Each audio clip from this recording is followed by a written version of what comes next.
World war जब ख़त्म हुई तो दुनिया को बहुत उम्मीद थी कि अब अमन कायम हो जाएगा, लेकिन दो सुपर पावर्स के दो लीडर्स यानी कि यूनाइटेड स्टेट्स और Soviet union, each led by a man जिसकी पर्सनालिटी बिल्कुल एक दूसरे से डिफरेंट थी, उन्होंने आने वाले 50 साल जो हैं उनको शेप अप किया। मैं बात कर रही हूँ हैरी ट्रूमन की और जोसेफ स्टालिन की।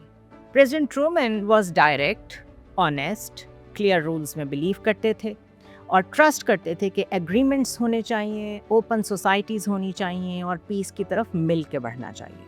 लेकिन जब वो प्रेसिडेंट बने तो उन्होंने इनहेरिट किया दुनिया का सबसे बड़ा weapon, the atomic bomb. Stalin was reading things completely differently. He was hardened by revolutions, उन्होंने बिट्रेयल देखे थे, ज़्यादा टाइम उन्होंने रोजवेल्ट के साथ गुजारा था, सो ट्रूमैन को अंडरस्टैंड करने में उनको मुश्किल आ रही थी। और वैसे भी एज अ पर्सनैलिटी वो किसी पे ट्रस्ट नहीं करते थे। उनका ख्याल था कि सर्वाइवल के लिए सीक्रेसी, कंट्रोल और स्ट्रेंथ ज़रूरी है। सो जो ट्रूमैन के लिए कोऑपरेशन थी वो स्टालिन के लिए फियर था।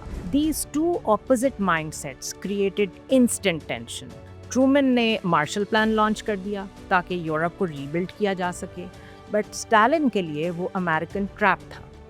ट्रूमैन चाहते थे जर्मनी को यूनिफाई करके रीबिल्ड किया जाए, स्टालिन चाहते थे कि ईस्टर्न यूरोप के ब्लॉक पे उन्हीं का कब्जा हो। 1947 में ट्रूमैन डॉक्ट्रिन ने प्रॉमिस किया कि वो उस हर मुल्क को प्रोटेक्ट करेंगे जिसको कम्युनिज्म से खतरा है। To Americans it was moral, यानी कि हम प्रोटेक्शन दे रहे हैं दुनिया को फैशिज्म जैसी एक और लहर से। स्टालिन के लिए इसका मतलब था कि हमें एक दफ़ा फिर घेरा जा रहा है। पॉट्सडैम कॉन्फ्रेंस में ट्रूमैन ने अमेरिका के एटॉमिक बॉम्ब का तस्करा किया स्टालिन के सामने। स्टालिन को कोई सरप्राइज नहीं मिला, वो बिल्कुल कूल एंड काम बिहेव करते नजर आए। वाई? बिकॉज उनके स्पाइज उनको पहले ही सब कुछ बता चुके थे। ट्रूमैन को ये लगा कि इसका मतलब है कि ये सारा कुछ स्टालिन ऑलरेडी जानते हैं, और जिसका मतलब ये है कि स्पाइज का सिलसिला चल पड़ा है। So one moment, two interpretations, deeper mistrust. So Cold War में वेपन्स तो बाद में आए, it was actually born from two different personalities.